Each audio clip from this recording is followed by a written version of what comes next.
قضیه چی؟ بابا درویش مگه نمیدونی سزای نیکی بدیه؟ ما دوتا قورچی هستیم، میخواست خدمتی بکنه آبروی مسیح خان داروغه پیش قبله عالم حفظ بشه. حرومیایی که شهر شلوغ کرده بودن کش، این اخترخان هم کش. سردار بهش غضب کرده قرار فردا هر دو بیا بریم قول داریم که زود برگردی. عجیب. بیا. فریناز خانم. حسین خدا رو شکر دیدی فالگیر راست میگفت.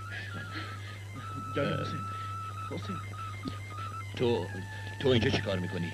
نمیدونی چقدر از دوری تو رنج بردم، چقدر برات قصه خوردم، چقدر اشک ریختم، اما دیگه نمیتونم. باید هر جا میری منم با خودت ببری.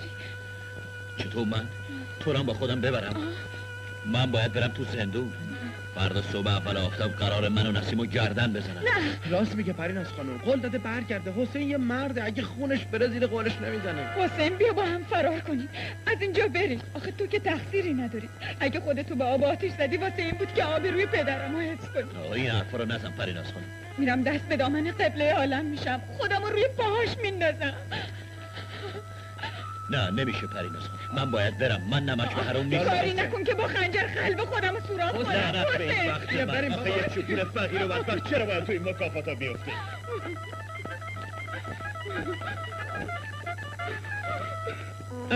گونه مولا شمایی؟ ما نمیدونم نصف شبی تو بازار واسه چی دارین پرسه میزنی؟ عجب سر نترسی داری شما. لطی حیدر، این تویی که به لباس گزمه ها در آمدی؟ آره مگه نمیبینی؟ به میاد درویش نه؟ خب اینجا چی کار دارین؟ ما میگذشتیم در 4 سو چند نفر حرامی به ما حمله. وایسا اینقدر وول نخور. این کیه درویش؟ این هم یکی از اون حرامی هاست.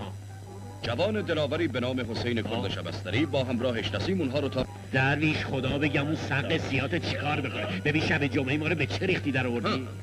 عوضش لوتی حیدر برات چیزی آوردم که فکرشم نمیتونی بکنی. چه؟ این انگشتر رو بگیر، به داروغه زندان نشان بده، زندانیات آزاد بکن و مشتلقتو از دختر داروغه بگیر. ضمناً این زنم باید به منزلش برسونی. من برسونم؟ من؟ چشم میرسونم. را بیا فرین. زن مگه تو نمیدونی نصف شب زن نباید دستونه بیاد بیرون ها؟ وایسا ببینم چی هستی؟ کافرقزی تویی؟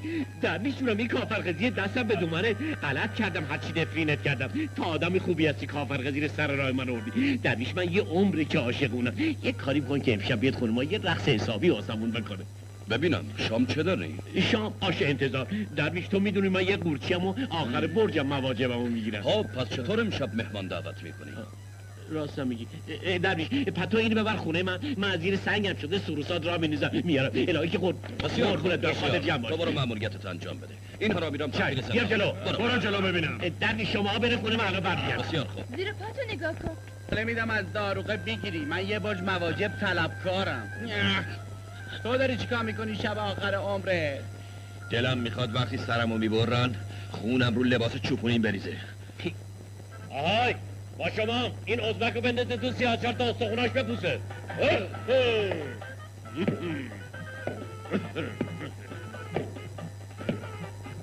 ببینم این رئیس زندونتون کیه؟ منم. خیلی خب تویی که تویی یواش نه؟ تو جذبه جدید هستی؟ بله یه هفته از تازه رفتم تو این لباس. همینه که احترام عرشه‌تو نگه نداشتیم. ببینم اینو میشناسی؟ مهر قبله عالم؟ حتما کار مهمی دارین که با این مهر اومدین. آره. چه امری داشتین؟ 2 نفر زندانی دارین به اسم حسین کرد شبستری و نسیم پهلوانزاده. این 2 نفر فوراً باید آزاد بشن. آهای جزمه. آره قربان. امر قبله عالم باید فوراً اطاعت بشه. حسین کرد شبستری و نسیم پهلوانزاده رو فوراً برشون داریم بیارین اینجا. اینقدر دلاراتش بار دنبال کاره. نایب اون قلیون رد کنی یه دودی بگیری بینی. حسین کرد شبستری، نسیم پهلوانزاده. حسین مگه آفتاب زده؟ زود بخچه‌هاتونو وردارین و بیای، زود باشین. ممکنه بپرسم مهر قبله عالم از کجا به دست شما رسیده؟ گرچه جزو اسراره ولی خب بهت بگم. خب من با شیخ بهایی ولی خیلی رفیقم. خب این زندونیا رو آوردم قربان. ببینم خان نایب مگه آفتاب زده که میخواد ما رو پخپخی کنی؟ نه شما آزادین. آزادی دیدی آزاد؟ نه من به جا اومد. ما آزادیم. آره بابا آزاد شدی. یالا بریم بینم. آره بریم یالا. اون برز و غمه ای منو بده. برچی بده نایب. بده بیا.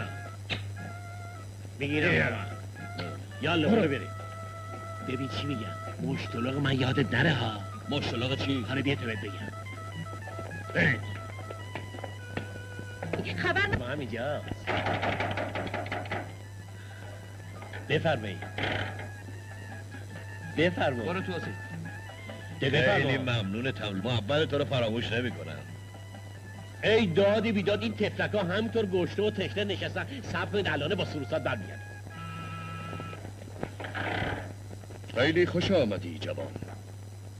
چطور شد که از زندان آزاد شدی؟ تو که میگفتی قرار اعدامت کنن.